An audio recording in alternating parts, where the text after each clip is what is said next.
اللہم صلی علی محمد وبارک وسلم۔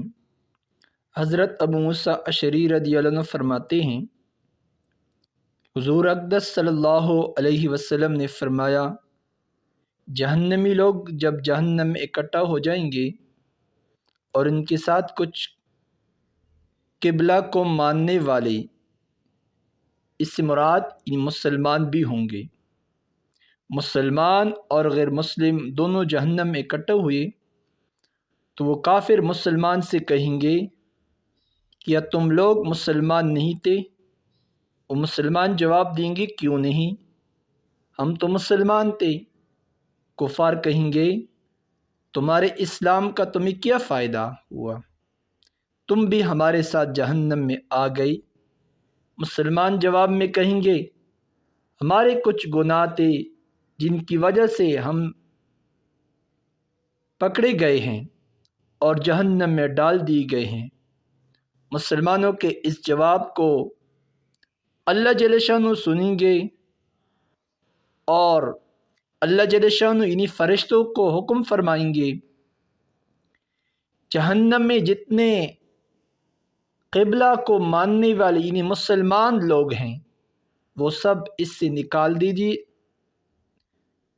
اور جب جہنم میں باقی رہ جانے والے کافر یہ منظر دیکھیں گے، جہنمی لوگ جب دیکھیں گے تو وہ کہیں گے، کاش ہم بھی مسلمان ہوتے، تو جیسے یہ نکل گئے ہم بھی جہنم سے نکل جاتے۔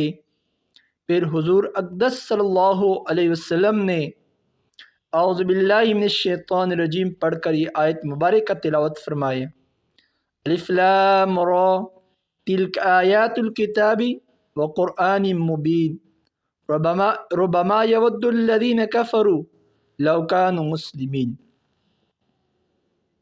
کافر کہیں گے، کاش ہم بھی مسلمان ہوتے۔ اب اس حدیث مبارکہ سے طبرانی شریف کی حدیث مبارکہ ہیں، اس سے ہمیں کیا درس ملا؟ الحمدللہ اللہ پاک نے ہم سب کو کلمہ نصیب فرمایا، اس پر استقامت اختیار کرنا چاہیے۔ اس کلمے اس اسلام کی حالت میں دنیا سے جب ہم چلے جائیں، نزع کی حالت میں بھی ہماری زبان پر کلمہ ہو تو یہ چیزیں ہمیں آخرت میں مل سکتی ہیں۔ اس میں مسلمانوں کے لیے خوشخبری ہیں کہ تمہارے اوپر جتنے حالات آ چکے ہیں دنیا کے اندر، اس پر آپ پریشان نہ رہیں، اور کافروں کو جو حالات جتنی خوشیاں مل رہی ہیں وہ اس کے لیے صرف دنیا، اس کے لیے جنت ہیں۔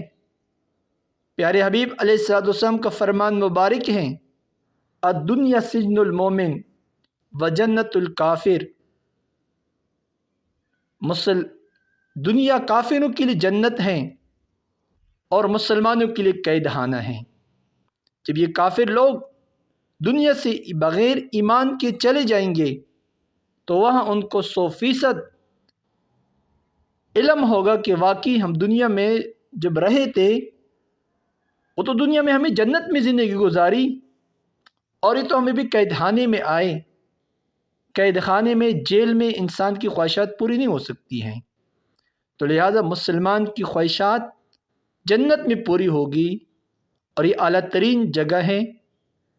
اور پیارے حبیب علیہ الصلوۃ والسلام کا فرمان مبارک یہ بھی ہیں، مسلم شریف کی حدیث مبارکہ ہیں، اللہ جل شانہ نے اپنے نیک بندوں کے لیے وہ نعمتیں تیار کر رکھی ہیں جو کسی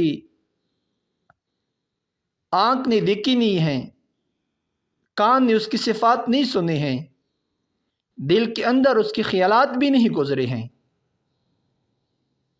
جنت میں تو ایسی نعمتیں تم کو ملے گی، لہٰذا ہم اپنے ایمان پر استقامت کے ساتھ، اور پیارے حبیب علیہ الصلوۃ والسلام کا فرمان مبارک یہ ہیں، جس نے استقامت کے ساتھ زندگی گزاری اللہ جل شانہ اسے فرمائے گا کہ آپ جنت میں داخل ہو جائیں۔